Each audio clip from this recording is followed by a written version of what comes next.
Okay, so the last section of today, now that we talked about rational and irrational numbers, we're going to talk about the whole set of real numbers. So the whole set of reals include both rationals and irrationals, but there's different groups inside of those.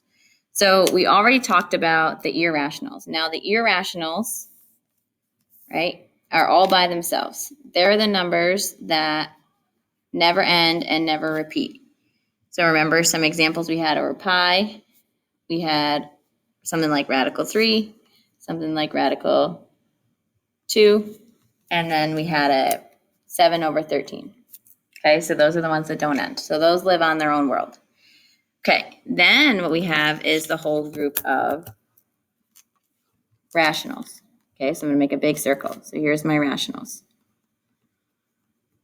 Rational numbers, okay, are things we said -5, radical 36, and -14 over 15, right?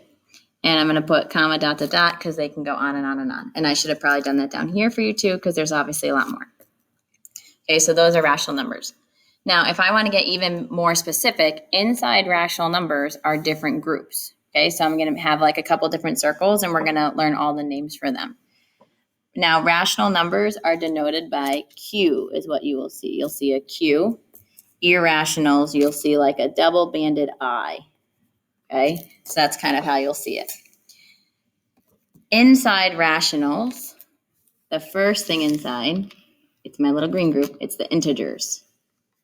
And you might already know what an integer is. Integers are denoted by Z, group Z. Integers are most of the stuff that you see on the number line. Okay, so it's your positive and your negative numbers. So like -3, -2, -1, 0, and then 1, 2, 3, right? And then it can go this way and it can go this way. So it's those negatives and positives that you see on that number line. And then inside of integers are whole numbers. Now, integers and whole numbers are different, so you have to be careful. And we denote whole by using like a double-banded W. It's like a thick W, just like the I is. So whole numbers, okay, are 0, 1, 2, 3, and so on. So what you should notice about whole numbers is they don't include these negatives, right? Whole numbers are only positives.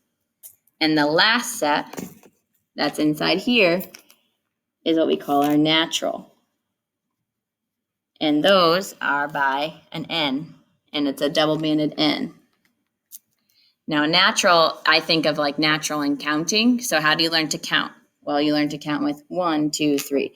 So the only difference between whole and natural is that natural numbers do not include 0. So if I start here, if I have a natural number, a counting number, it's natural. If it's natural, that means it's also whole. It's also an integer. It's also a rational. It's also a real.